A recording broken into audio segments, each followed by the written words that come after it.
Hello my dear YouTuber friends, and I do hope you're all keeping well.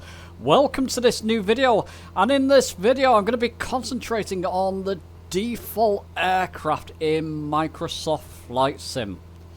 In my opinion, these are the greatest set of default aircraft that have ever been released for any flight sim in the past 40 years.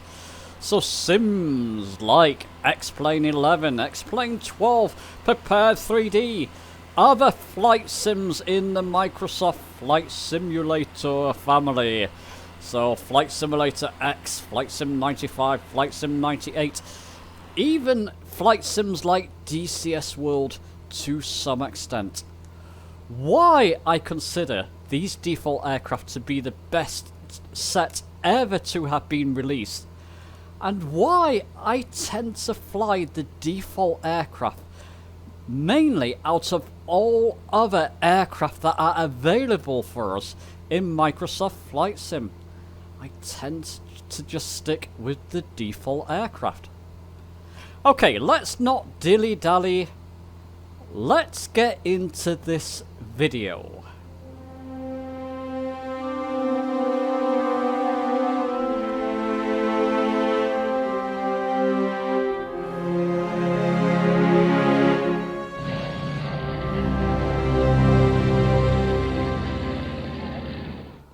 So as I began this video with the Cessna 172, let's continue in the same vein. Now, when I downloaded Microsoft Flight Simulator on the day of release, I believe it was midnight, wasn't it? 18th of August, 2020. Goodness, time has flown. I spawned in one of the challenges. It was in a similar area to this. I mean, this is around Mount Everest. It's somewhere around here. And I spawned in a similar area in the Cessna 172, I believe, and I was stunned. Not just by the scenery, as we're all likely still stunned by today. I mean, it still looks fantastic, doesn't it? But the interiors of the aircraft as well. Never felt so immersed that I was actually in an aircraft. And that was my initial impressions. That was my day one impressions. Now, previous to that, I was flying Flight Simulator X, and actually a payware Cessna. I'll show you on screen, the A2A Cessna. And later on, I was flying Cessnas in X-Plane 11, and more recently X-Plane 12. I'll show you on screen as well. And those cockpits, those aircraft, they gave you the impression that you were in an Cessna cockpit, or in a cockpit of an aircraft. Let's take them off screen. But nothing compared to what I felt and what I still feel with the default aircraft in Microsoft Flight Simulator. I mean, look, the texturing, the resolution, just the overall impression that you are actually sat in a cockpit really is second to none. And it's not just for effects, it's not just eye candy. As we all know, these G1000s, I mean, this is the G1000 NXI mod, which will soon become default, depending when you're watching this video. It may actually be default, but will soon be default in all aircraft with the G1000s. I'll link a video in the top right there. These are highly functional G1000 units, and as I'll come on to later, it's why I mainly still fly the default aircraft. I've not learnt every trick and tip and procedures in these G1000s as yet. I'm still learning bits and bobs in them. These are highly functional units, and in fact, in most of these default aircraft in Microsoft Flight Simulator, the instruments and the various knobs and switches are all highly functional. And it's incredible. It's absolutely outstanding for default aircraft. Oops, that's the wind blowing me. And of course, externally as well, they look the job, don't they? They look fantastic. High texturing, In my opinion, the highest I've seen in any flight simulator. The level of immersion and simple joy you get from flying these aircraft are second to none. Well, listen, that's the Cessna 172. Let's go on to other default aircraft. Let me show you other default aircraft in the sim. And we'll continue in the same vein. So let's now turn our attention to the default Cessna 152 aircraft. Another highly functional and impressive default aircraft in Microsoft Flight Simulator. Let's just jump into the cockpit there. Classic analog dial aircraft. And again, highly functional. All these dials do behave as they should in the real aircraft. I'll link a video, a recent video that I made in the top right about ADF NDB navigation. It all behaves as it should do. More recently, Microsoft have added thermals and added flight characteristics for the default Cessnas in Microsoft Flight Sim. Things like how the aircraft should behave as wind passes over the wings of the aircraft and other flight characteristics.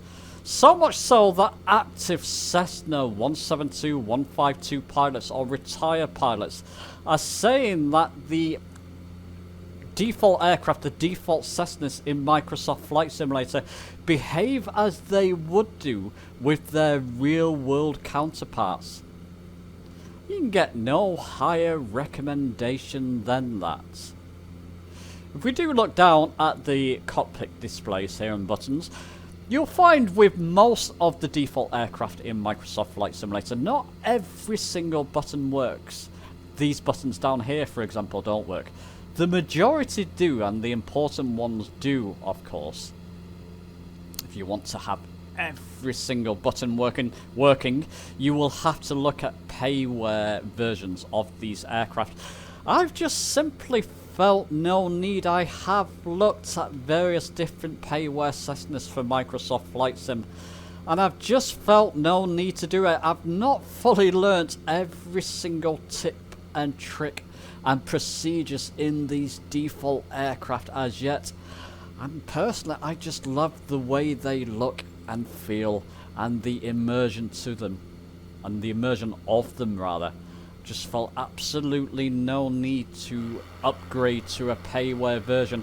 And in fact, some payware versions, according to some people, are not as good as their default counterparts, and that's quite incredible. Well, listen, those are the default Cessna aircraft. Let's jump into a more advanced default aircraft in Microsoft Flight Simulator. And so let's now switch our attention to something a little bit more advanced. In this case, the Beechcraft King Air aircraft. Again, externally, looks absolutely top-notch. Beautiful texturing going on there. Very formidable looking aircraft is the King Air. And fantastic performance. Let's jump into the cockpit. In this case, you've got some highly functional touch screens here. So let's just split that. We can have a split map there. We can alter our comm frequencies here. 118, 100, just for example. We can enter that. I'll likely do more videos on the King Air because there's a lot to this aircraft, so we can make that active there and then fly using VORs or land at airports or goodness knows what. Let's continue. Highly functional autopilot panel here. Actually using that at the moment, just flying in a straight line at 2,000 feet altitude. And again, highly functional map display here. Touch screen so you can zoom in and out. And remember, this is all default. For these kind of functionality, typically, you would have to look at payware versions. But on that note, you're going to find that a fair few of these buttons in the more advanced aircraft, there you go, inoperative buttons here, will not work. If you want all these working, you want the full fidelity, then there are some excellent payware options for the more advanced aircraft, particularly with aircraft like airliners. And it's where Microsoft Flight Simulator has excelled over recent times. Payware airliners such as the 146 Professional, which is one that I own, the Fenix A320, the PMDG 737, etc., etc., far exceeding currently other flight simulators with high functionality. But back to this default King Air. There's so much you can do with this, and there's so much functionality. Again, I've not felt that I've had to upgrade to payware aircraft in this class of aircraft as yet, because there's still a lot I've got to learn about this specific aircraft, and you can expect future videos on it. But listen, to wrap up, like I said, I've simply felt no need to upgrade my default aircraft, specifically aircraft like the Cessna 172, 152, and even aircraft like the King Air as of yet, because I'm still learning everything about these default aircraft and the functionality of them that you get by default is second to none. There's so much you can do with these aircraft in their default state that I've simply had no need and felt no urge as of yet to upgrade. But do let me know your own thoughts. What do you think about the default aircraft in Microsoft Flight Simulator? For me, I've seen nothing like this. And in the main, they are the main aircraft that I will fly in Microsoft Flight Simulator, simply because there's so much that you can do with them by default. Let me know your thoughts below. Give the video a like if you've enjoyed it. Subscribe for more. Many more Flight Simulator videos on their way. And I'll see you soon.